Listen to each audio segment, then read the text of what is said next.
warahmatullahi wabarakatuh.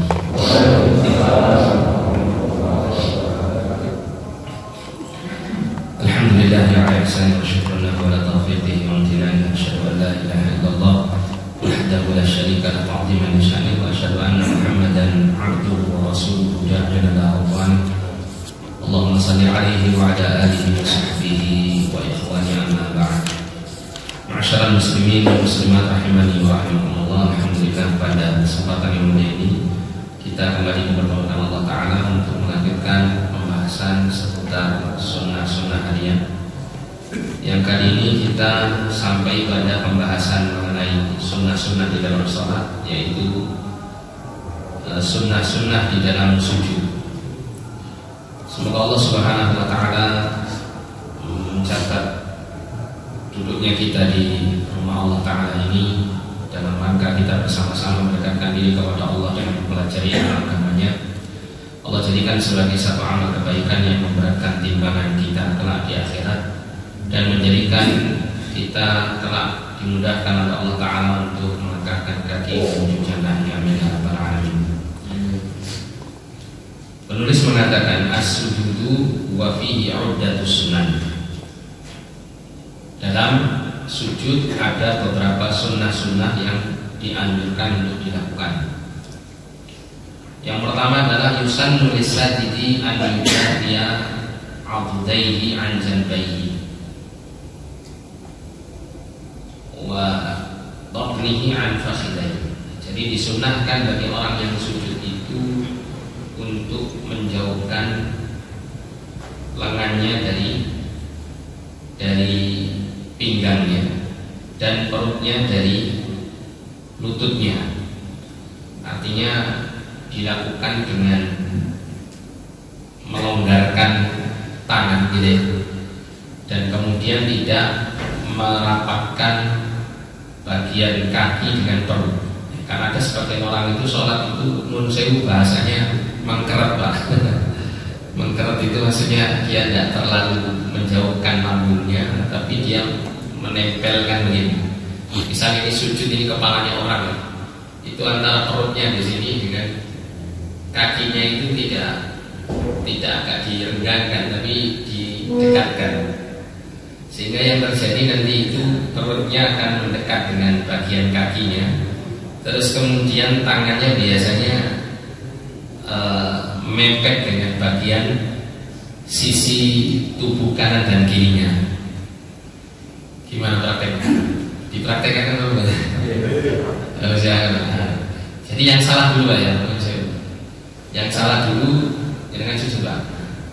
Nah, ini ketika lambung dengan kaki itu menempel dan kemudian tangannya merapat, ini kurang tepat ya, tidak sesuai dengan sunnah. Yang sunnah itu agak direnggangkan, agak maju sedikit. Nah seperti ini ya, kakinya lurus, ya, pahanya lurus, kemudian lambungnya jauh dari lututnya. Terus kemudian tangan direnggangkan ya, pada saat sujud, sehingga terbuka ya, bagian ketiak terbuka. Ini sunnah di dalam sujud yang dimaksudkan dalam sunnah yang pertama. Oke, sama Pak, jazakallah. Jadi seperti itu ya. Ini berdasarkan hadis Abdullah bin Buhaina radhiyallahu anhu, anna Rasulullah sallallahu alaihi wasallam kana idza shalla farraja baina yadayhi hatta yabdu bayadu ibtayhi. Bahwasanya Rasulullah sallallahu alaihi wasallam ketika beliau sholat, beliau itu merenggangkan kedua tangannya sampai kemudian terlihat putih ketiak beliau. Kenapa kok bisa sampai terlihat ketiaknya? Karena Rasulullah itu dan para sahabat atau orang-orang di masa dahulu itu mereka hidupnya sederhana ya, pakaian yang biasa mereka kenakan itu seperti seseorang mengenakan pakaian ihram itu. Dua kain, yang satunya digunakan untuk izar, untuk sarung bagian bawah, yang satunya digunakan untuk rida ya, rida itu untuk menutupi pundak dan bagian badan atas, tidak dijahit begitu. Itu di masa Rasulullah SAW dan para sahabat, mereka mengenakan pakaian yang seperti itu. Nah sehingga pada saat sujud Rasulullah ketika merenggangkan ya, kedua tangannya, maka ini tampak sekali ya pada tiap Rasul Shallallahu Alaihi Wasallam karena pakaiannya yang semacam ini. Kemudian juga hadis dari Maimunah radhiyallahu taala anha dikatakan oleh beliau, karena Nabi Shallallahu Alaihi Wasallam idza sajada, adalah Nabi Shallallahu Alaihi Wasallam apabila beliau sujud, law sya'at bahmatun an tamurra baina yadayhi lamarat. Kalau seandainya bahma itu anak kambing baik jantan maupun betina masih kecil. Apabila seandainya kambing itu menginginkan untuk melewati di antara kedua tangan beliau, lamarat, maka niscaya bisa lewat. Kenapa? Karena tangannya apa? Nabi melonggarkan atau merenggangkan tangannya sehingga terlihat ada celah gitu ya, yang bisa dimasuki oleh anak kambing. Tadi contoh tadi itu kalau melihat dari hadis Maimunah lebih diperenggang lagi, jadi agak dibuka lagi begini gitu ya, agak lebih dibuka lagi. Ini yang pernah dilakukan oleh Rasulullah SAW pada saat beliau sujud. Wa fi hadzal mubalaghah fi at-tafrij bainal yadayn, fas-sunnatu at-tafrij bainal yadayn ma lam yakun fi dzalika adiyatun liman hawlahu. Kama madha fil mujafah fil ukhra. Jadi di dalam merenggangkan kedua tangan ini, bahkan melebihkan dalam merenggangan kedua tangan ini, menjauhkan kedua tangan dari bagian sisi kanan dan kiri badan, ini sunnahnya dilakukan selama tidak mengganggu orang yang ada di sekitarnya. Jadi kalau misalnya sholatnya berjamaah, kemudian softnya rapat, maka tentu sunnah ini tidak bisa diamalkan. Kenapa? Karena nanti akan menghabiskan tempat. Ya. Nanti dia menghabiskan sampai mengambil kafirnya sebelahnya. Ya. Nah, tentu ini akan mengganggu yang lain. Jadi kalau dengan pas sholatnya sendirian, pas sholat sunnah misalnya, nah, kita bisa mengamalkan sunnah itu, atau menjadi imam gitu ya, itu bisa dilakukan sunnah ini. Tapi kalau semisal sholatnya dengan jamaah yang lain, maka ya tidak diamalkan. Kemudian dari sunnah juga ketika sujud adalah orang yang sholat itu tidak mengumpulkan kedua lututnya, ya. An yufrija baina fakhidaihi fala yajma'uhuma. Ya, jadi tidak menempelkan lututnya pada saat sujud, tidak, ini tidak direnggangkan pada saat sujud. Wa an la yahmila batnahu ala fakhidaihi, dan tidak menahan perut itu dengan kedua lututnya, maksudnya dengan pahanya. Jadi lambungnya tidak menempel, ya, ada renggang. Dan yang tepat itu merenggangkannya itu dengan menegakkan paha itu lurus, tidak kemudian menjauh begini. Karena kalau terlalu menjauh juga ini juga kurang tepat gitu ya. Yang tepat adalah lurus seperti yang dicontohkan tadi, kaki atau bagian betis dan lutut itu lurus.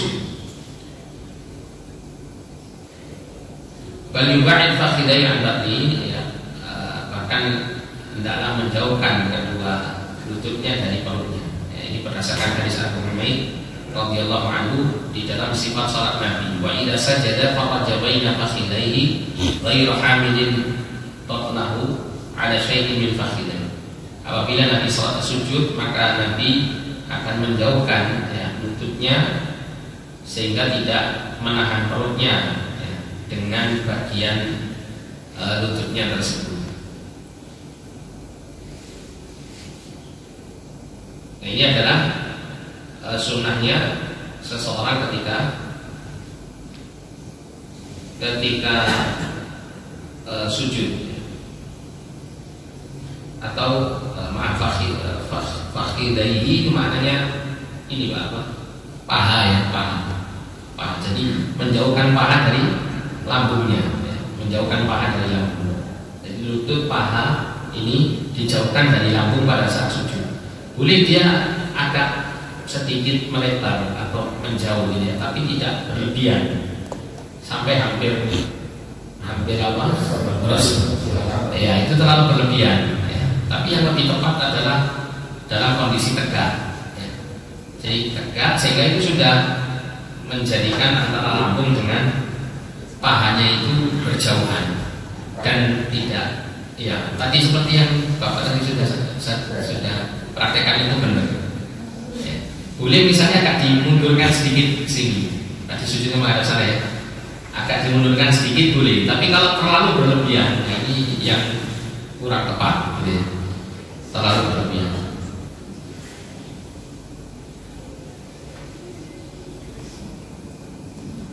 Dan disebutkan di sini oleh salah seorang ulama Syaukani rahimahullah mengatakan, dan hadis ini menunjukkan disyariatkannya untuk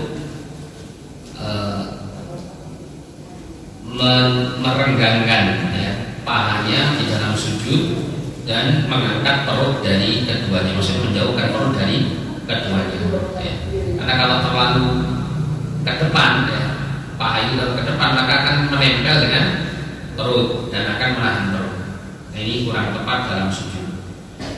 Wala khilaf fi dzalik, dan tidak ada perselisihan di dalam hal itu. Jadi disunahkan seperti ini. Kalau misalnya ada orang yang sujudnya tidak seperti itu, bagaimana? Apakah sah sujudnya? Sah sujudnya. Ya, dia tidak batal sholatnya, tapi dia telah meninggalkan sunnah ya, petunjuk Nabi SAW yang beliau lakukan pada saat beliau sujud. Kecuali yang menjadikan batal sujudnya itu kalau anggota badan yang wajib nempel di tanah atau nempel di bawah itu tidak nempel ya. Misalnya dahi dan bagian ini ya, hidung ini ya, ini dia ngawang gitu ya.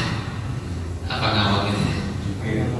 Nggak nempel, dia misalnya nahan gitu ya, dia tidak nempelkan ini. Nah ini jelas membatalkan sholatnya ya, karena ada kewajiban untuk menempelkan dahi dan hidung. Adapun kalau misalnya dia terhalangi oleh rambut atau terhalangi oleh peci ya, ini khilaf para ulama. Ada yang mengatakan termasuk yang menghalangi, ada yang mengatakan tidak termasuk. Tapi yang jelas itu tidak ada masalah.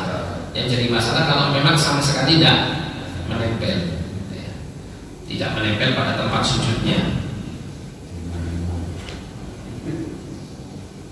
Kemudian disunahkan bagi orang yang sujud untuk yastaqbil bi atrafi asabi' rijlaihi al-qiblah, menghadapkan ini Pak, jari-jarinya itu baik jari kaki maupun jari tangan ke arah hadapan kiblat. Tadi disebutkan jari kaki karena jari tangan mestinya mengarah ke kiblat. Ini berdasarkan hadis Abu Humaid radhiyallahu anhu bahwasanya beliau mengatakan, ana ahfadukum li salati Rasulillah sallallahu alaihi wasallam. Ya, saya adalah orang yang paling hafal di antara kalian tentang salat Rasulullah sallallahu alaihi wasallam. Kemudian Abu Humaid menjelaskan, fa idza sajada wada'a yadayhi ghayra muftarish wala qabidhuma wastaqbala bi atrafi asabi' rijlaihi al-qiblah. Apabila seseorang yang salat, apabila Rasulullah SAW itu salat pada saat sujud, beliau meletakkan kedua tangannya ghayr muftarish, tidak dengan kemudian ini apa namanya, merenggangkan jari-jarinya seperti ini, tidak begini, juga tidak begini, tidak menggenggam ya. Namun yang dilakukan Rasulullah SAW itu adalah merapatkan jari-jari, tidak merenggangkannya, tapi juga tidak menggenggamnya, dan mengarahkan jari-jari kakinya itu mengarah ke arah kiblat. Jadi ini apa namanya, ditekan gitu ya kakinya, tidak ditempelkan, cuma ditempelkan ujung kakinya. Sebagian orang itu sujud mungkin cangkengan atau gimana, tidak tahu saya. Itu dia sholat itu kakinya ditempelkan saja begini jarinya, tidak ditekuk ya. Nah ini yang disunahkan adalah ditekuk ya, menghadap kiblat. Termasuk jari-jari tangan tadi tidak direnggangkan dan juga tidak digenggam, tapi merapatkan jari-jarinya.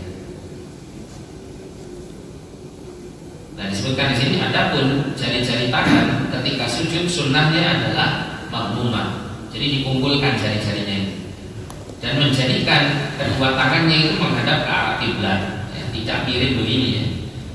Misalnya kiblat di sana tidak miring begini tapi mengarah ke arah kiblat.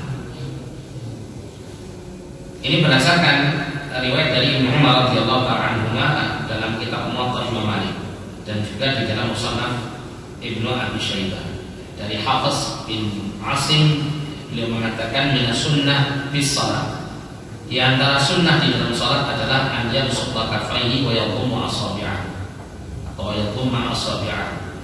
Ya, di antara sunnah dalam salat itu adalah seseorang itu membentangkan telapak tangannya seperti ini. Ya, dia tidak menggenggamnya juga tidak merenggangkannya. Dan wa yadhumma asabi'ahu dan mengumpulkan jari-jarinya, merapatkan jari-jarinya.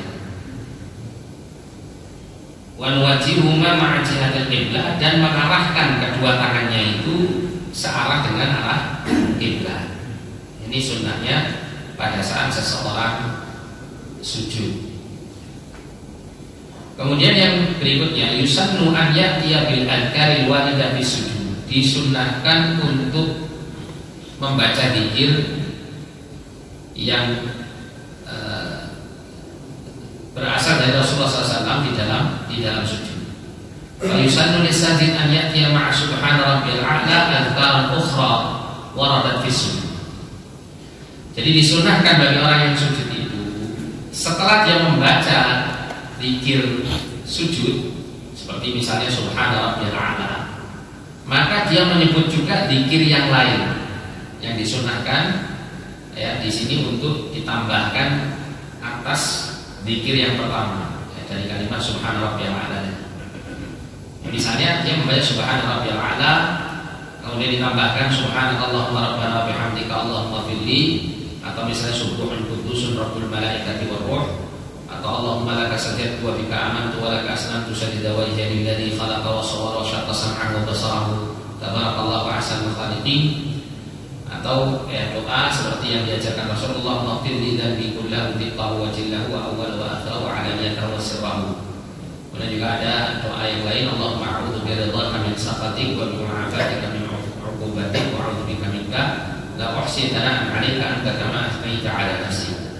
Jadi disunahkan setelah membaca subhana rabbiyal a'la.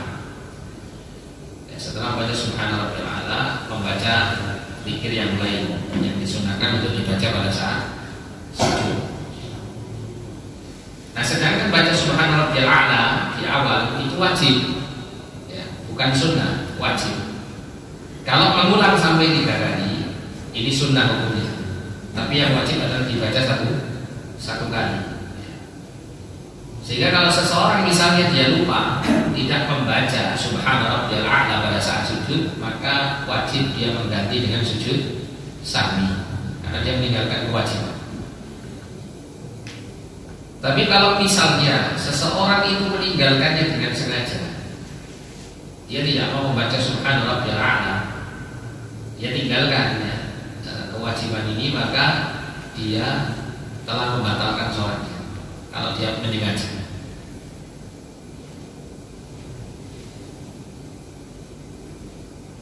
Ini berkaitan dengan lafaz subhana rabbiyal a'la.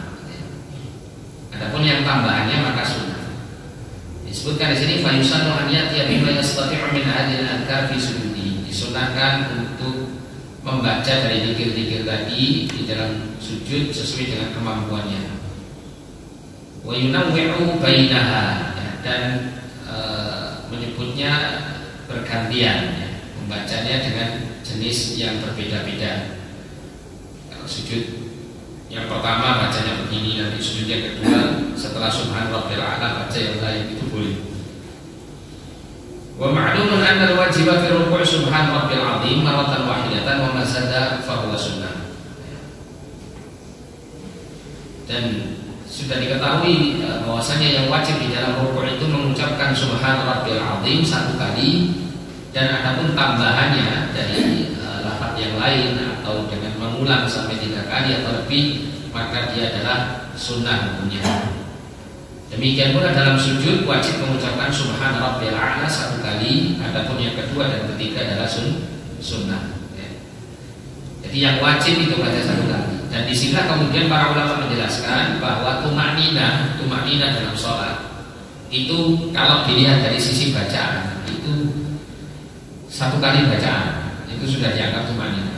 Semisal seseorang dalam kondisi rukuk ya, setelah dia berdiri kemudian takbir Allahu Akbar, setelah rukuknya benar-benar sempurna, kemudian pada saat itu dia membaca subhana rabbiyal azim, kemudian baru sami Allahu liman hamidah berdiri.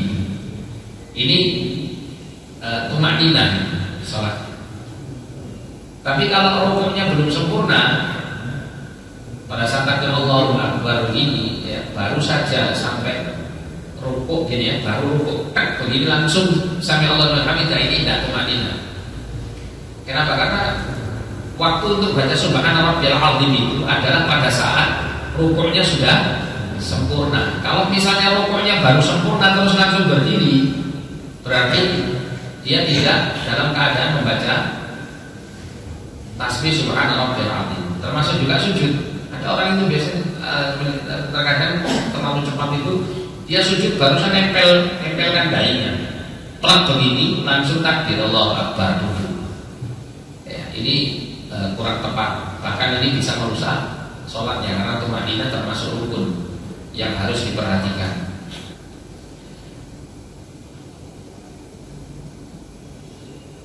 Kemudian selanjutnya disunahkan untuk memperbanyak membaca doa di dalam sujud. Yusannul iftar min ad-du'a fi sujud, li'anna as-sujud aqrabu mawdi'in lil 'abdi min rabbih jalla fi 'ala. Karena sujud itu adalah tempat yang terdekat atau keadaan yang terdekat bagi seorang hamba dengan Tuhannya. Jadi kedekatan di sini bukan kedekatan secara zat Pak ya, bukan. Tapi maksudnya adalah Allah benar-benar memperhatikan seseorang pada saat sholat, terutama ketika pada saat sujud. Maka disunahkan fayusannu an yukthira min ad-du'a fihi. Disunahkan untuk memperbanyak berdoa di dalamnya. Liqauli Nabi sallallahu alaihi wasallam kama fi hadits Ibnu Abbas radhiyallahu anhu 'inda Muslimin. Ini berdasarkan sabda Nabi sallallahu alaihi wasallam sebagaimana dalam hadis Ibnu Abbas yang dikeluarkan oleh Imam Muslim dalam sahihnya. Wa amma sujudu fajtahidu fid du'a fa qaminun an yustajaba. Kata Nabi sallallahu alaihi wasallam, adapun pada saat sujud maka bersungguh-sungguhlah kalian di dalam berdoa. Ya, karena itu adalah keadaan yang paling diharapkan doa kalian itu dikabulkan oleh Allah Subhanahu wa taala.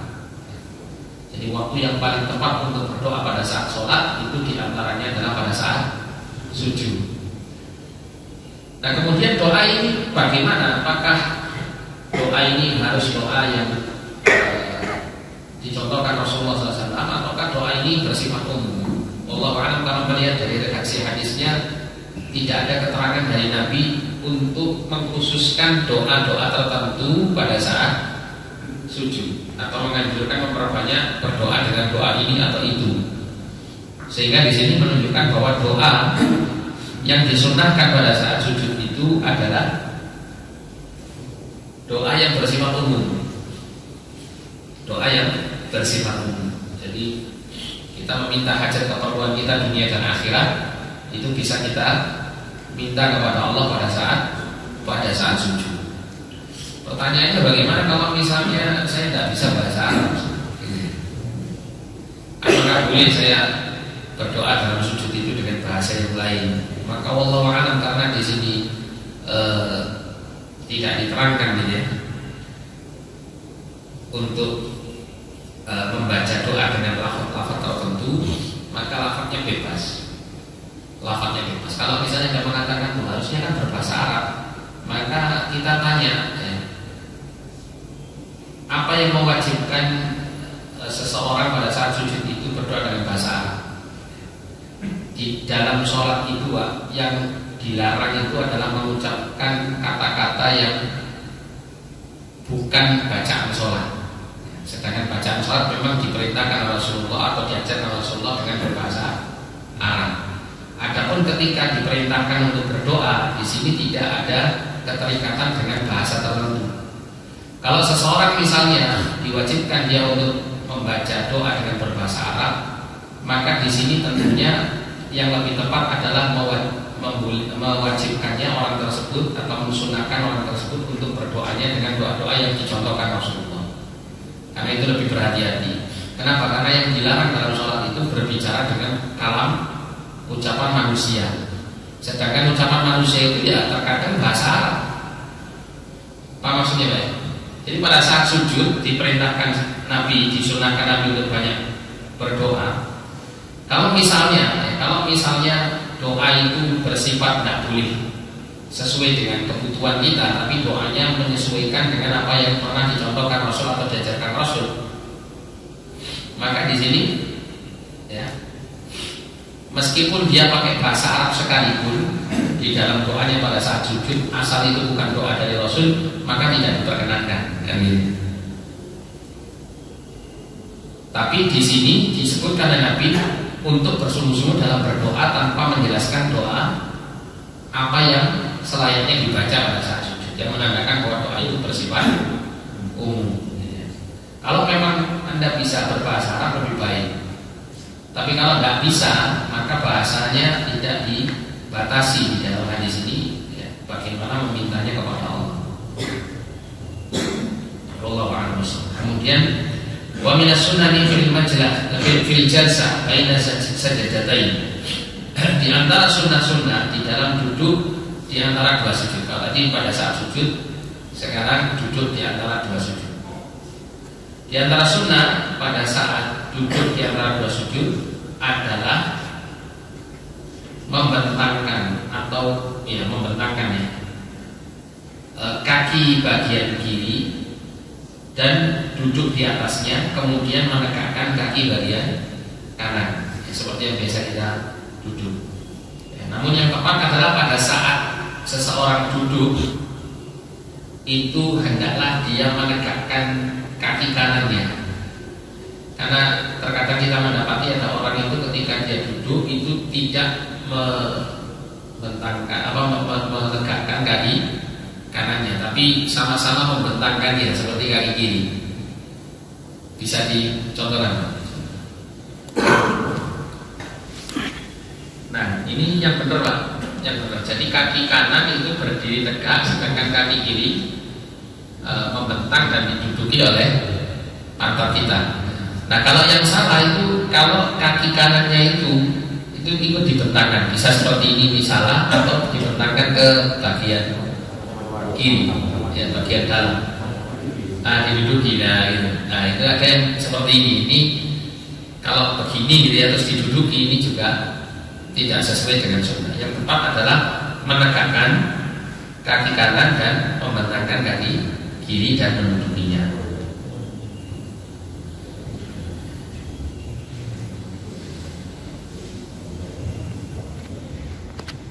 Ini berdasarkan hadis secara marfu. Ya, kecuali kalau jenengan sakit kakinya yang lain cerita. Tapi kalau mampu diamalkan seperti itu, karena ini yang lebih sesuai dengan contoh dari Nabi SAW.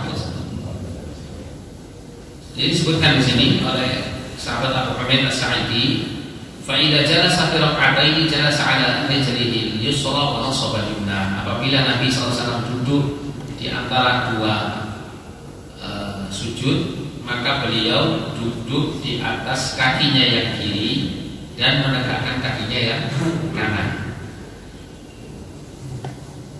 Ini sunnahnya. Kemudian yang kedua, sunnah yang kedua adalah tatwil hadar, memperlama melakukan rukun ini, ya, memperpanjang. Ini berdasarkan hadis dari Al-Bunani radhiyallahu anhu, dan sudah atau mungkin belum disebutkan. Sebentar lagi mungkin disebutkan.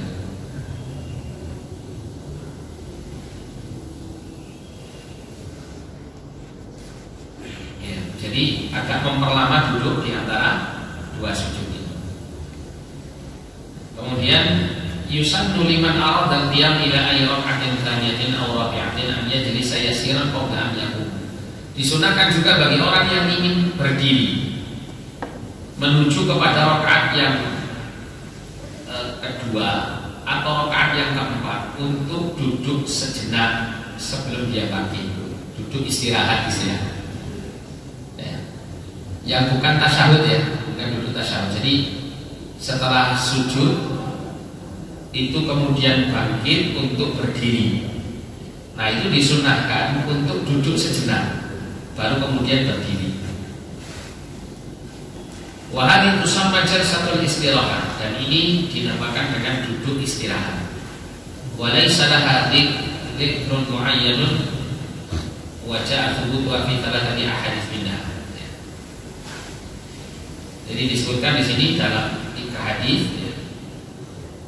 Di antaranya hadis Malik bin Huwairits radhiyallahu anhu, annahu ra'a Nabi sallallahu alaihi wasallam yusalli fa idza kana fi witrin min salatihi lam yanhad hatta yastawiya qa'idan. Malik bin Huwairits radhiyallahu anhu alladhi naqala qawlan Nabi sallallahu alaihi wasallam sallu kama ra'aytumuni usalli. Jadi Malik bin Huwairits menceritakan bahwasanya aku pernah melihat Nabi pada saat sholat. Fa idza kana fi witrin min sholati, maka ketika beliau itu berada di rakaat yang ganjil dalam sholatnya, beliau tidak langsung bangkit untuk berdiri sampai beliau itu duduk dengan sempurna. Maksudnya di rakaat ganjil berarti rakaat berapa? Kalau sholat 4 rakaat berarti yang 3 rakaat, dan pada saat 1 rakaat masuk ke rakaat kedua, ya. 3 rakaat masuk rakaat yang keempat. Itu duduk Rasulullah SAW, duduk dengan sempurna kemudian berdiri. Dan duduk pada saat itu apa yang dibaca tidak ada bacaannya, ya, tidak ada sunnah bacaan pada saat duduk di kala itu, ya. Dan Malik bin Huwairits ini adalah orang yang menyampaikan sabda Nabi Sallallahu Alaihi Wasallam, "Sallu kama ra'aitumuni usalli." Salatlah kalian sebagaimana kalian melihat aku salat. Ya, artinya Rasulullah mencontohkan salat itu dengan praktek yang beliau lakukan, yang kemudian para sahabat memperhatikannya, kemudian mengamalkan dan meriwayatkannya kepada manusia. Kemudian hadis Abu Humaid As-Sa'idi,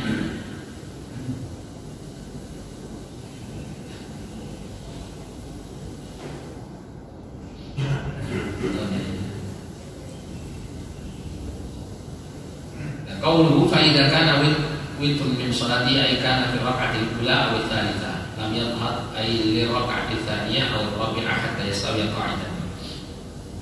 Ini penjelasan ketika Malik bin Huwairits tadi menerangkan bahwa Rasulullah ketika beliau itu di rakaat yang ganjil dari sholatnya, itu ada rakaat pertama naik ke rakaat kedua, gitu ya, dan rakaat ketiga masuk ke rakaat keempat. Beliau tidak bangkit, maksudnya pada saat masuk rakaat kedua atau keempat, hatta yastawi qa'idan, sampai beliau duduk dengan sempurna, duduk istirahat dengan sempurna.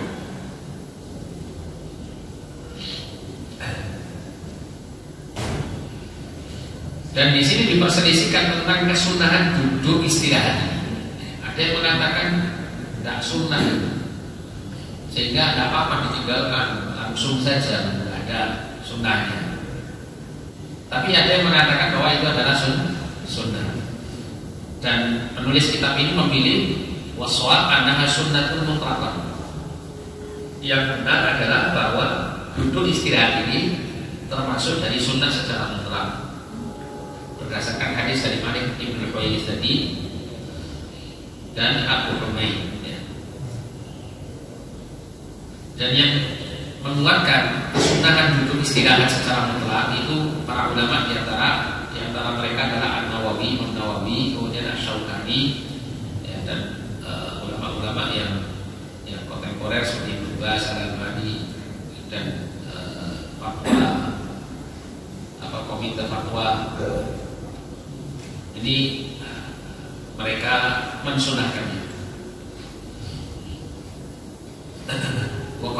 An-Nawawi rahimahullah, Imam An-Nawawi mengatakan wa hadza huwa shawab alladhi thabatat fihi al-ahadits shahihah. Dan ini adalah yang lebih tepat, yaitu menyatakan sunnahnya duduk istirahat karena didukung oleh dalil-dalil yang sahih dari hadis-hadis yang sahih. Jadi kalau bisa tidak langsung berdiri, tidak langsung bangkit, tapi duduk terlebih dahulu untuk istirahat. Kemudian masuk minas sunani fit tasyahud. Di antara sunnah-sunnah di dalam bertasyahud, yusannu an yaftarishal musalli rijlahul yusra fit tasyahud wa yansibul yumna. Disunahkan untuk seorang yang sholat itu duduk dengan menghamparkan kaki kirinya dan menegakkan kaki kanannya, jadi saat duduk tasyahud.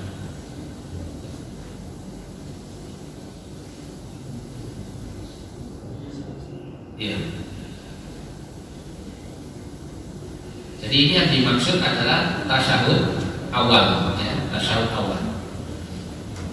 Sifat duduk ini dilakukan oleh seorang yang sholat setelah dia masuk di rakaat kedua, ya. Setelah dia rukuk sujud, ya. Kemudian duduk, kemudian sujud lagi, dan kemudian kemudian duduk untuk tasyahud awal.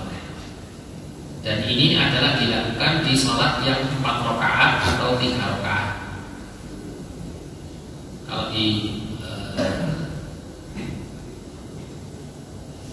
disebutkan oleh penulis kitab ini awthananiyah, atau sholat yang 2 rakaat. Jadi setiap kali seseorang itu berada di rakaat yang kedua, dia duduk di dalam tasyahudnya itu dengan duduk yang seperti ini. Ini yang dipilih oleh penulis, ya. Jadi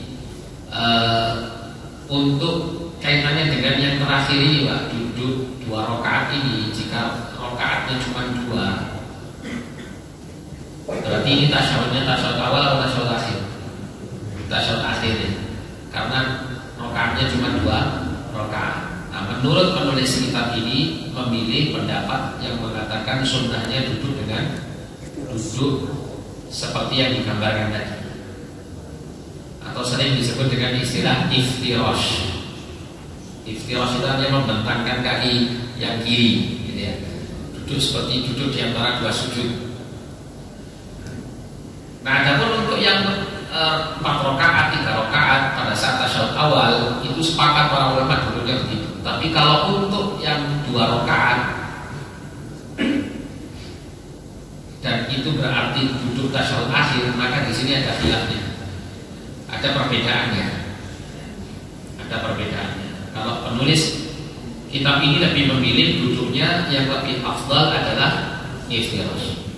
Tapi ini bukan kemudian menjadikan orang itu sholatnya kalau duduknya tidak sesuai dengan duduk yang diyakini, misalnya mengambil pendapat yang berbeda, itu terus kemudian sholatnya batal karena itu enggak.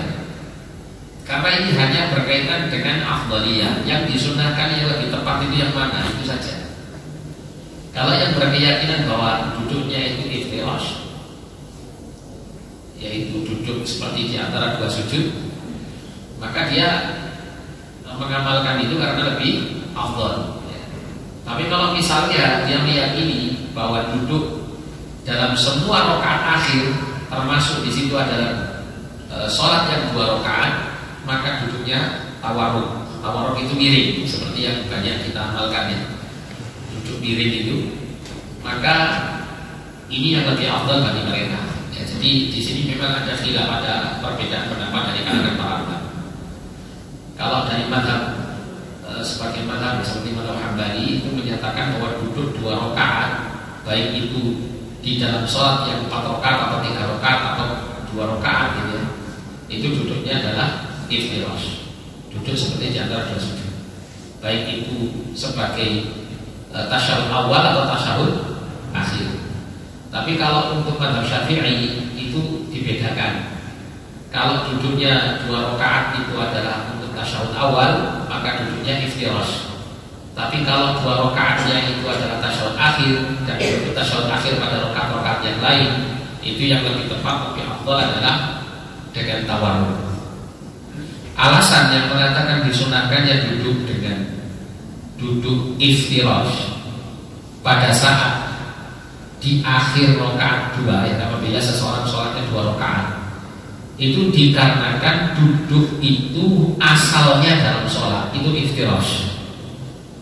Asal duduk dalam sholat itu iftirash. Makanya dalam mazhab yang lain itu semua duduk iftirash, baik yang duduk tasyahud awal, duduk tasyahud akhir. Ya, mungkin ini jarang kita temukan di Indonesia, tapi kalau dengan umroh, ya, atau haji, itu ada beberapa orang yang sholatnya itu tasyahud awal, tasyahud akhir sama duduknya, sama-sama iftirash. Kenapa? Karena dianggap duduk iftirash itu asal duduk dalam sholat. Adapun tawarruk yang mirip duduknya tasyahud akhir itu hanya untuk membedakan antara tasyahud awal dengan tasyahud akhir, sehingga ada perbedaannya. Duduk begini berarti tasyahud awal, duduk begini tasyahud akhir. Kalau tasyahudnya 2, tapi kalau tasyahudnya 1, maka kembali ke hukum asal, duduknya adalah iftirash. Nah, itu menurut pendapat yang mensunnahkannya. Tapi kalau menurut mazhab Syafi'i, semua duduk tasyahud akhir itu adalah tawarruk, berdasarkan juga nanti ada dalil yang mengatakan tentang kaitannya dengan duduk tasyahud akhir, ya, adalah tawarruk. Jadi dengan kalau kantuk hilang saya agak rumit ini. Kita baca dulu di sini. Fa ayyu rak'atin thaniyatin fil julusi fi tasyahhudiha takunu 'ala hadhihi sifat. Jadi 2 rakaat di dalam sholat apapun, baik itu yang 4 rakaat, 3 rakaat, atau 2 rakaat itu sendiri, maka duduk tasyahudnya adalah dengan sifat yang demikian selama 2 rakaat. Berdasarkan hadis Abu Humaid As-Sa'idi radhiyallahu anhu secara marfu', wa fihi, dalam hadis itu dikatakan fa idza jalasa fi rak'ataini jalasa 'ala rijlihi al-yusra wa nasaba. Apabila Nabi itu duduk di 2 rakaat, maka Nabi duduk di atas kakinya yang kiri dan menegakkan kakinya yang kanan. Kalimat ini disebutkan oleh Abu Humaid dengan tanpa menjelaskan kapan 2 rakaat itu.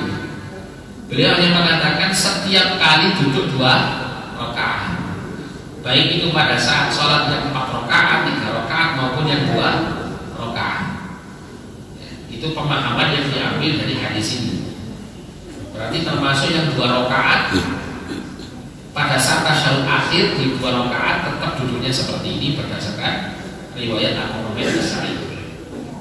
Kemudian ada hadis dari Aisyah radhiyallahu anha, wa kana yaqulu fi kulli rak'ataini at-tahiyyah wa kana yafrishu rijlahu al-yusra wa yansibu rijlahu al-yumna. Dan adalah beliau mengucapkan di dalam setiap 2 rakaat at-tahiyyah. Ini menandakan apa? Tasyahud. Tasyahud apa? Tasyahud. Kira-kira tasyahud apa? Tasyahud awal, tasyahud akhir. Tasyahud. Dan Nabi membaca pada setiap 2 rakaat at-tahiyyah. Tasyahud awal atau tasyahud akhir? Awal. Kalau Imam Syafi'i menganggap ini hadis tasyahud awal. Kalau Imam Ahmad menganggap ini semua tasyahud, baik yang awal maupun yang akhir, yang penting 2 rakaat. Karena tidak disebutkan di sini ini rakaat kedua tasyahud awal atau tasyahud akhir. Tapi Ummul Mukminin Aisyah mengatakan Nabi mengucapkan pada setiap 2 rakaat at-tahiyyah, yang menandakan bisa tasyahud awal, bisa tasyahud akhir. Kemudian beliau Ummul Mukminin Aisyah menerangkan duduknya Rasul pada saat baca tahiyat itu di 2 rakaat ini. Wa kana yafrishu rijlahu al-yusra wa yansibu rijlahu al-yumna. Beliau duduknya iftirash dengan menegakkan kaki yang kanan dan duduk di atas kaki yang kiri. Dengan duduk di atas kaki yang kiri dan menegakkan kaki yang kanan. Nah, ini yang menjadi dalil para ulama yang mensunnahkan untuk tetap duduk iftirash meskipun apa? Di rakaat terakhir tasyahud akhir di 2 rakaat. Karena kalimatnya bersifat umum. Tapi nanti kalau menurut Imam Syafi'i kalimat-kalimat seperti ini itu dibawa kepada tasyahud awal saja di sholat yang lebih dari 2 rakaat, 3 rakaat, 4 rakaat. Karena nanti ada kalimat apabila Nabi itu duduk di tasyahud akhir maka beliau duduk tawarruk. Sehingga kapanpun duduk tasyahud akhir, karena lafaz hadisnya itu duduk tasyahud akhir duduknya tawarruk, maka semua duduk tasyahud akhir tawarruk, baik yang 2 rakaat maupun yang 4 rakaat maupun yang 3 rakaat. Jadi memang terjadi perbedaan karena memang lafaz hadisnya memang menimbulkan perbedaan pemahaman. Jadi bukan menyengaja untuk berbeda. Ya, jadi perselisihan kebanyakan para ulama, para sahabat zaman-zaman dulu itu bukan karena menyengaja untuk berbeda. Yus, kamu koyok gini aku tak bedo, gitu ya. Kamu pakai begini nanti saya juga akan berbeda supaya nggak sama dengan kamu, enggak. Karena memang hadis-hadisnya itu memang apa? Menimbulkan pemahaman yang bisa berbeda. Makanya kemudian kalau melalui metodologi yang benar, para ulama ketika mereka beristihad itu kata Nabi, kalau benar dapat 2 pahala, kalau salah dapat 1 pahala. Karena apa? Karena untuk menentukan pasti yang benarnya mana dengan kondisi dalil seperti ini itu sulit, Pak.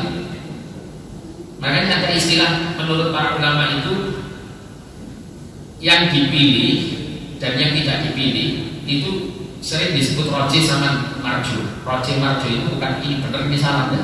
Roji itu yang diunggulkan, yang dipilih, ya. Marju itu yang ditinggalkan, yang dilemahkan. Dan ini sifatnya subjektif, tidak objektif. Tergantung bagaimana masing-masing ulama dalam memandang dalil-dalil tersebut, sehingga menimbulkan kesimpulan-kesimpulan yang berbeda. Tapi kalau itu semuanya bersumber dari ulama yang memiliki kompetensi dalam bidang ilmu dan periwayatan, kalaulah misalnya salah gitu ya, nggak tepat, maka tetap dapat 1 pahala. Sehingga bahasanya dalam masalah ilmu fikih, kalau kita kembali ke perbedaan para ulama, itu benar dan yang paling benar, gitu. Bisa dibahasakan begitu. Jadi tidak perlu terlalu kaku ya, dalam pembahasan ini. Selama ya, perselisihan itu memang sudah dikenal kuat oleh para ulama di masa-masa dahulu. Kita hanya sekedar melanjutkan dan memilih kira-kira yang kita yakini itu yang mana yang kemudian kita amalkan, begitu saja. Tidak keluar dari kalau benar dapat 2 pahala, kalau salah dapat 1 pahala. Namanya benar salah itu mesti ada, gitu kan ya. Tapi di situ bahasanya tidak benar salah pada akhirnya para ulama itu. Ini benar, yang itu lebih benar. Kenapa? Karena sama-sama dapat pahala. Ya. Tapi kalau menyengaja misalnya nggak ngerti, nggak punya ilmu, terus kemudian bikin sendiri cara sholat gitu.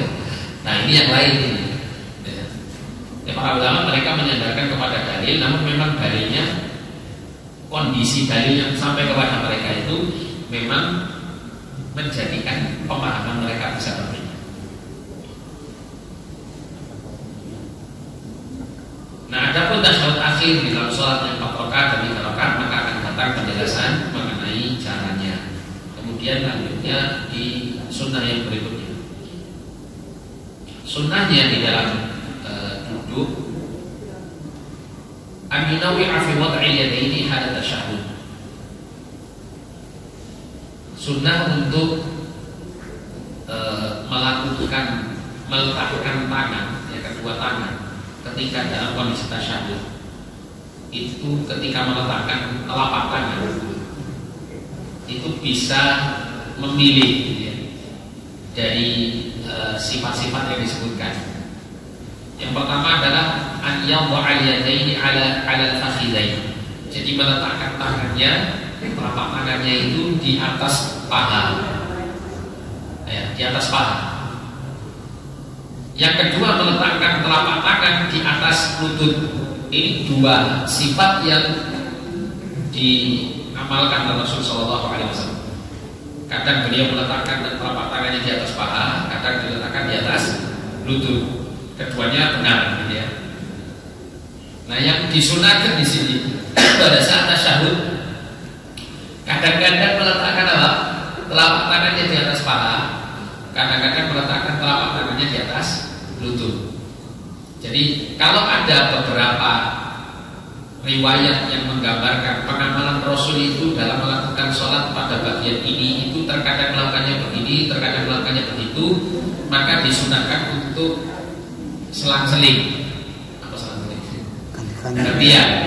Ya, sholat, misalnya sholat duhurnya begini, nanti sholat asarnya begitu.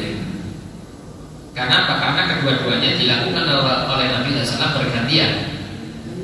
Ya, kalau kita mengamalkannya, maka ini kita mendapat sunnahnya dari pengamalan yang dilakukan Rasul Shallallahu Alaihi Wasallam.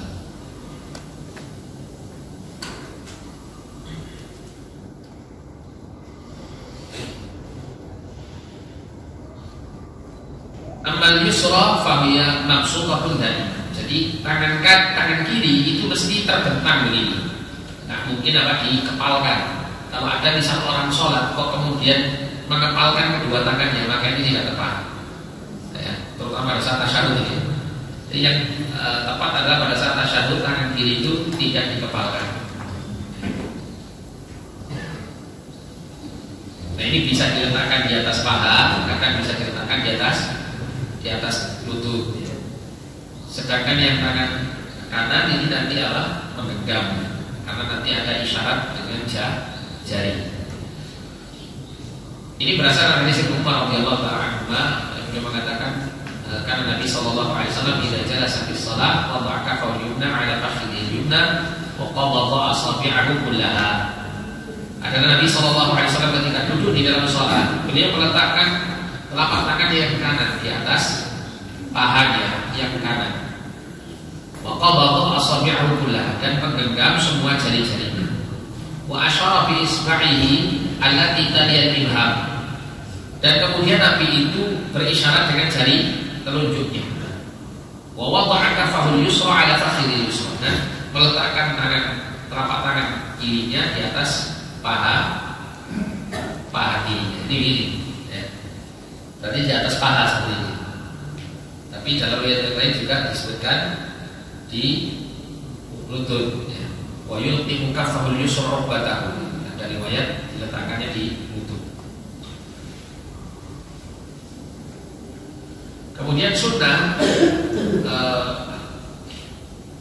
untuk meletakkan jari-jari ketika tasyahud itu dengan dua sifat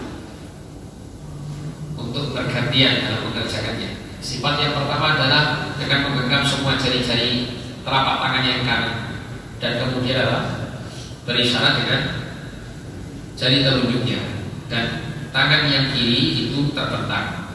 Ini berdasarkan hadis yang telah disebutkan tadi. Kemudian yang kedua adalah an yaqtida thalatha khamsin bi an yaqbida al-khinsar wal minsir wa yuhallaq al-ibham ma'a al-wusta wa yushiru bis-sabab wa amma al-yusra fa takun mabsutah. Nah, yang kedua itu adalah menggenggam 35. 35 itu maksudnya kiri. Ya. Ini begini, ini begini. Ini ya. Jadi yang ini jari tengah dengan ujung jari itu menjadi lingkaran, dipertemukan untuk menjadi lingkaran. Kemudian yang jari ini apa ini? Ini jari apa namanya? Jari kelingking ya? Apa? Jari manis sama jari kelingking itu digenggamkan begini ya, ditempelkan begini. Ini begini, nah seperti ini. Yang serupa ya, seperti ini.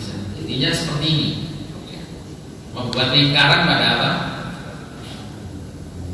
Dengan menggunakan jari tengah dan jari ibu jari. Terus kemudian berisyarat dengan jari telunjuk ya.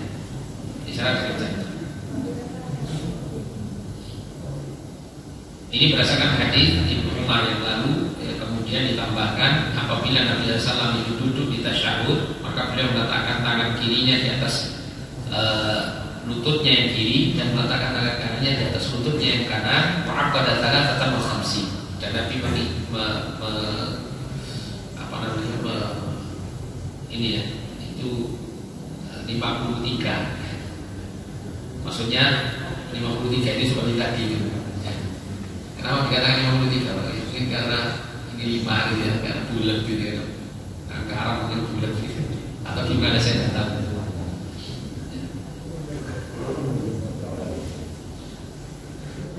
Jadi berisyarat dengan 53, maksudnya seperti ini. Tadi diterangkan seperti ini.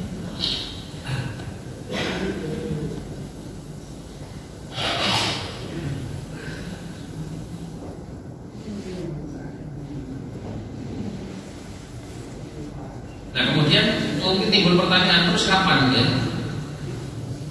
mengacungkan jari telunjuk itu kapan? Ini tidak diterangkan di sini kapan, karena memang tidak ada hadis yang jelas, tidak ada keterangan dari Nabi atau para sahabat yang jelas mengenai kapan atau isyarat jari. Makanya kemudian banyak pendapat dari para imam, ya, imam-imam madhab itu tentang kapan mengangkat jari untuk berisyarat di dalam tasyahud. Ada yang sejak awal, ya. Ada yang kemudian apa? Ketika mengucapkan kalimat tauhid. Sebenarnya gini, kalau mazhab Syafi'i ini yang sering kita, yang lebih tepat itu adalah mereka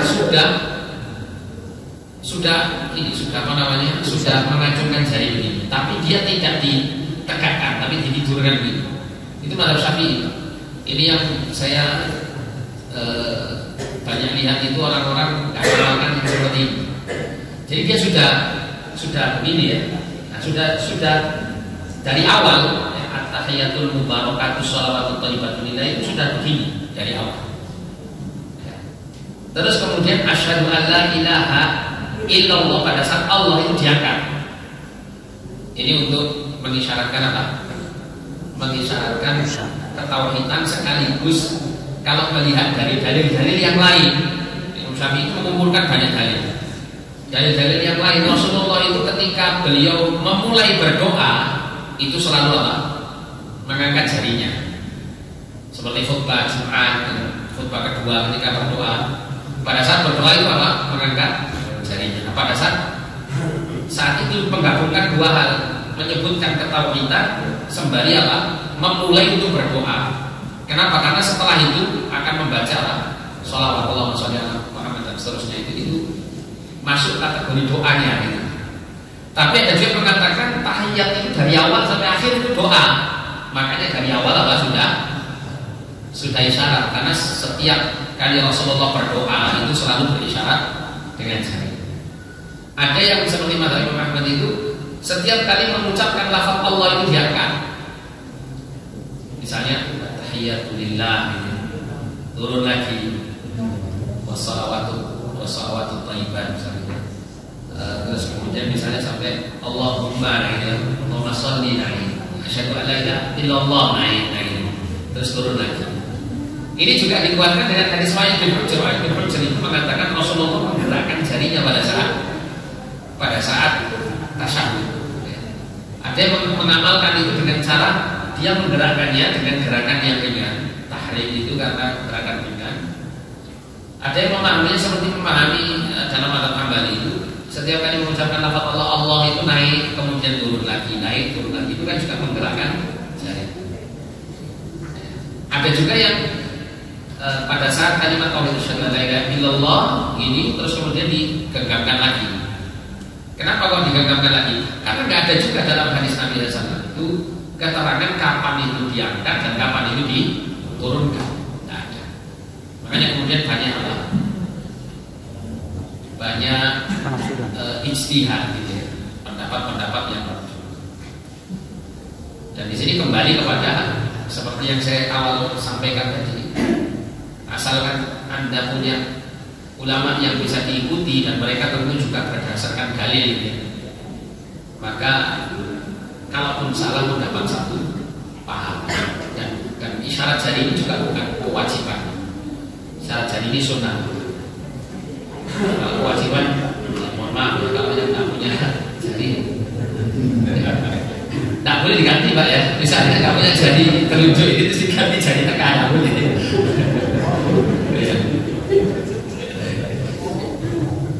Jadi tetap harus pakai jari. Kalau tidak ada ya sudah ya. Fattakullah mastata'tum begitu.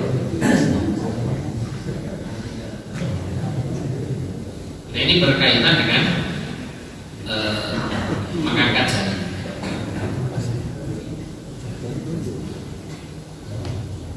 Dan Allah kalau dilihat dari ini penjelasannya saya persingkat. Kalau dilihat dari macam-macam pendapat dan dalil-dalil yang dipakai itu ya kita ini bingung memilih yang mana. Soalnya sama-sama kuat gitu. Banyak yang kuat gitu. Tapi begini Pak, meskipun beda-beda lah ulama, tapi semua para ulama sepakat. Apa kesepakatannya? Berisyarat dengan jari kapanpun selama dia di kondisi tasyahud itu dia mengamalkan sunnah. Misalnya ada orang misalnya dia mengangkat jarinya itu nggak dari awal atau hanya pada saat tasyahud saja atau pada saat waktu tertentu. Selama dia sudah mengangkat jarinya untuk berisyarat, maka dia telah mengamalkan sunnah. Itu yang disepakati. Sedangkan yang tidak berisyarat sama sekali ini meninggalkan sunnah berisyarat. Cuma perbedaannya yang waktu yang tepat begitu saja, bukan di sini kemudian paling sunahkan yang mana itu waktu yang tepat saja kapan isyarat jari itu dilakukan. Ya, itu yang menjadi perselisihan para ulama. Kemudian sunnah untuk membaca kalimat-kalimat tasyahud yang bermacam-macam. Jadi kadang tasyahud itu baca kalimat yang begini, kadang kalimat yang begitu. Asal itu semuanya adalah kalimat yang diajarkan Nabi, maka ini disunahkan ya untuk bergantian. Seperti di sini ada redaksi lafaz at-tahiyatu lillah wassalawatu wathayyibat. Assalamualaikum ayyuhan nabiy wa rahmatullahi wa barakatuh. Assalamu alayna wa ala ibadillahi shalihin. Asyhadu an la ilaha illallah wa asyhadu anna Muhammadan abduhu wa rasuluh. Kemudian ada lafaz at-tahiyatu mubarakatuh shalawatu thayyibatu lillah. Assalamualaikum ayyuhan nabiy dan seterusnya masih seperti yang di atas. Kemudian juga ada lafaz at-tahiyatu thayyibatu shalawatu lillah. Assalamualaikum ayyuhan nabiy dan seterusnya. Ya, seperti yang juga di atas yang redaksi sempurnanya. Ini disunahkan, kadang baca yang begini, kadang baca yang begitu, kadang baca yang ketiga, ya, agar supaya bisa mengamalkan semua sunnah. Kemudian yang kelima ini sebenarnya belum terakhir, tapi karena waktunya sudah habis. Sedangkan ini masih ada beberapa yang belum selesai. Masih banyak. Kalau sampai 5 saja, nanti sisanya insya Allah pertemuan berikut. Kemudian sunnah ketika orang yang salat duduk tasyahud akhir itu dengan mutawarrikan, dengan duduk tawarruk di dalam sholat yang 3 rakaat dan 4 rakaat. Seperti yang saya sebutkan tadi bahwa penulis kitab ini memilih duduk yang 2 rakaat meskipun tasyahud akhir itu tetap duduk iftirash. Ya. Penjelasan seperti yang disebutkan tadi. Sedangkan kemudian penulis menyimpulkan bahwa tasyahud akhir itu duduknya tawarruk apabila di sholat yang 3 rakaat dan 4 rakaat.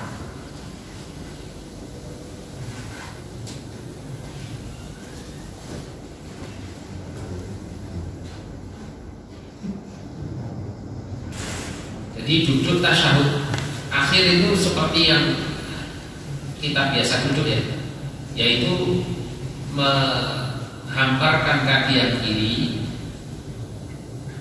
kemudian memasukkan kaki yang kiri itu ke sisi kanan, gitu ya, sisi kanan. Kemudian menegakkan kaki yang kanan dan menjadikan duduknya itu di atas bumi, di atas tanah, miring begitu ya. Tapi yang sebisa mungkin kaki yang kanan itu tegak dan tetap mengarahkan jari-jari kaki ke arah kiblat. Ya. Sebisa mungkin. Kalau memang tidak mampu ya semampunya. Ya, tapi kalau memang mampu jangan ditinggalkan duduk seperti ini. Ya. Ustaz, kalau misalnya saya berkeyakinan duduk tasyahud akhir itu sunnahnya tawarruk tapi nggak mampu karena gemuk misalnya, anak badan saya sudah gede. Ya. Malah nggak khusyuk nanti sholat saya kalau duduknya begitu, karena menjaga keseimbangan. Misalnya khawatir ambruk, maka bagaimana? Anda lebih mengedepankan kekhusyuan sholat itu lebih utama daripada Anda mengambil sunnah, karena ini sifatnya sunnah.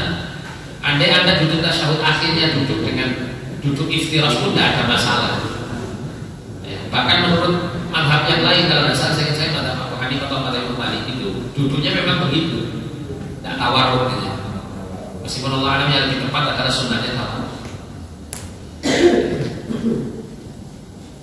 Tapi tidak mengapa untuk meninggalkan sunnah karena ada sesuatu hal yang lebih penting untuk dijaga, termasuk dalam hal itu. Termasuk ada sebagian orang mungkin kakinya nggak kuat gitu ya, kalau misalnya duduknya begitu ya maka semakin dan tidak perlu disalahkan ya, karena orang itu kadang-kadang mungkin duduk seperti itu karena memang ada kebutuhannya gitu ya, karena kemuka atau karena yang lain. Saya saja kalau duduk tawarruk ini ya agak susah, pasti ada yang naik sedikit. Nggak kayak dulu waktu masih kurus, itu nempel semua gitu. Sekarang sudah agak standing gitu.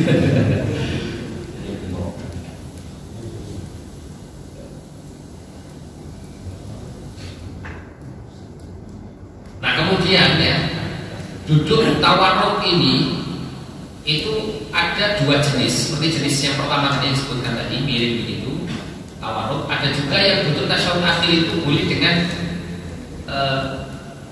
menegakkan kedua kaki semuanya. Ya.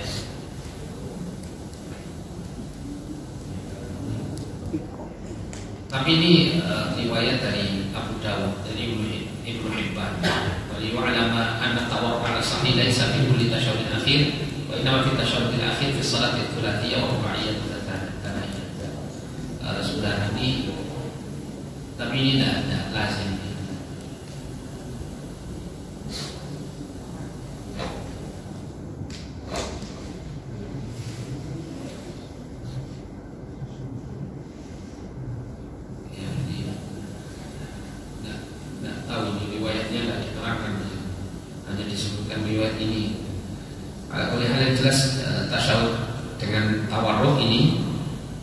Dilakukan seperti yang biasa kita lakukan itu di tasyahud akhir. Kalau menurut penulis ini di salat yang 3 rakaat dan 4 rakaat, sedangkan menurut mazhab Syafi'i di semua rakaat akhir di dalam salat, meskipun dalam salat yang 2 rakaat.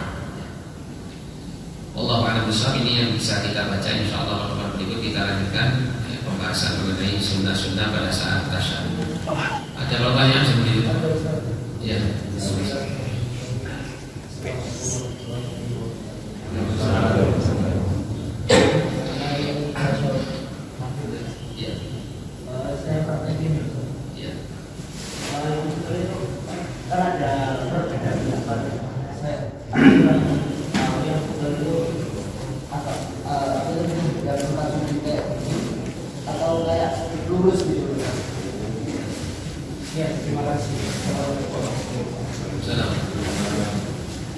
Wallahu a'lam. Yang jelas sunnahnya itu adalah orang tersebut berisyarat dengan jari.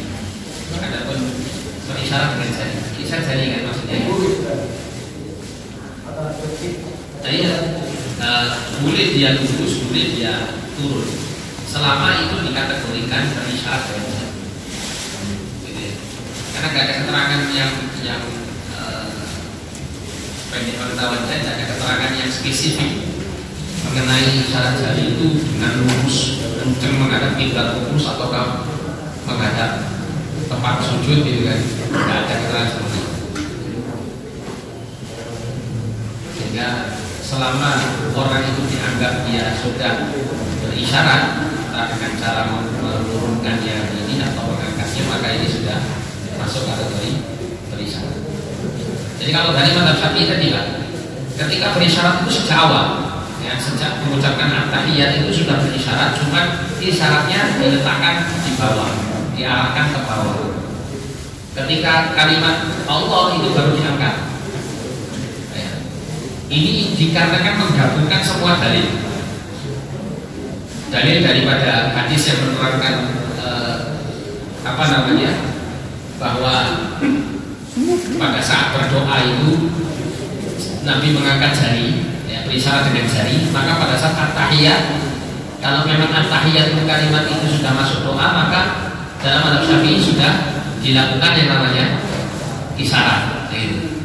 Nah kemudian diangkatnya jari itu pada saat mengucapkan Allah pada lafaz tasyahud, karena Nabi pernah, gitu kan, pada saat khutbah Nabi itu pernah mengatakan begini, Allahumma syhad, ya Allah saksikanlah. Itu dengan apa? Dengan mengangkat jarinya dan kemudian menunjuk ke orang-orang. Allahumma syhad, Allahumma syhad. Yang artinya pada saat mengatakan syahadat, pada saat menyebut Allah, itu berarti apa? Diangkat jarinya, diangkat jarinya.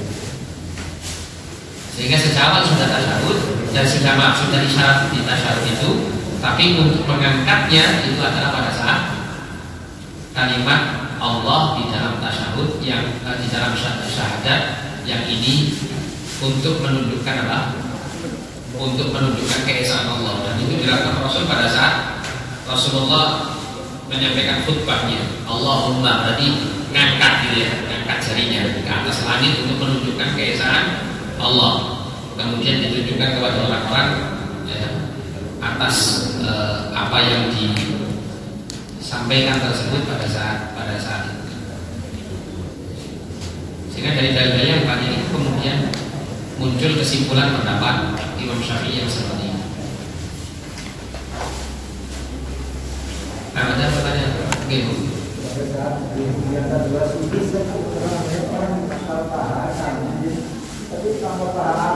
Pangkal ya. Saya tidak tahu ya. Yang ditulis di kitab ini itu di paha, bukan di pangkal ya. Dan di ujung paha atau di atas apa? Di atas lutut. Itu saja. Dan kalau di pangkal ini tidak tahu. Mungkin dia terinspirasi dengan bentuknya orang Jepang. Begini. Iya. Terakhir aja. Ini masalah sujud, Pak. Iya. Kalau kita sudah masalah sujud itu sudah yang pasti sudah wajib juga. Kalau kebetulan rokaatnya dengan kasana itu boleh enggak? Iya, boleh. Bagus itu. Iya. Setelah kita baca Subhan Rabbil A'la tadi ya. Terus berdoa karena tidak bekerja secara filah atau tidak benar boleh. Bahkan memang dianjurkan. Karena pada saat sujud itu adalah keadaan yang paling dekat seorang hamba dengan Allah SWT, diperintahkan untuk banyak berdoa. Dan Rasulullah itu kalau kita perhatikan doa-doa beliau itu biasanya Rasulullah itu minta itu sesuatu yang kebaikannya itu menyeluruh. Terutama kalau waktu-waktunya singkat seperti sujud dan semacamnya, itu meminta sesuatu yang bersifat kebaikannya lebih menyeluruh, kalimatnya lebih umum supaya kebaikannya mencakup semuanya. Nah, salah satunya kalimat di Rabbana atina fid dunya hasanah wa fil akhirati hasanah wa qina adzabannar. Itu kan kebaikannya menyeluruh. Kebaikan dunia, kebaikan akhirat, dan dijauhkan dari siksa neraka. Kalau kata para ulama seperti sehingga saya Sufyan Ats-Tsauri, beliau mengatakan al-hasanatu fid dunya al-ilmu nafi' wa rizqu thayyib. Kebaikan di dunia itu maksudnya adalah ilmu yang bermanfaat dan rezeki yang baik. Rezeki itu semua yang bermanfaat bagi kehidupan manusia, bukan hanya uang, makanan, minuman, kesehatan, kemudian pasangan hidup, anak keturunan dan seterusnya. Dari hal-hal yang bermanfaat bagi kehidupan itu rezeki. Dan kalau seseorang meminta kepada Allah rezeki, maka adalah dia minta kebaikannya, ya, bukan hanya rezeki saja. Makanya Nabi berdoa, Allahumma inni as'aluka ilman nafi'an wa rizqan thayyiban wa 'amalan mutaqabbal. Nah, kebaikan adalah hasanah di dunia, al-ilmu nafi' wa rizqun thayyib. Kebaikan di dunia itu adalah ilmu yang bermanfaat dan rezeki yang baik. Wal hasanatu fil akhirah al-jannah. Dan kebaikan di akhirat adalah surga. Kemudian apa? Dihindarkan dari siksa neraka dengan kalimat waqina adzabannar. Jazakumullahu khairan wa barakallahu fikum. Kita tutup dengan doa kafaratul majelis. Subhanallah.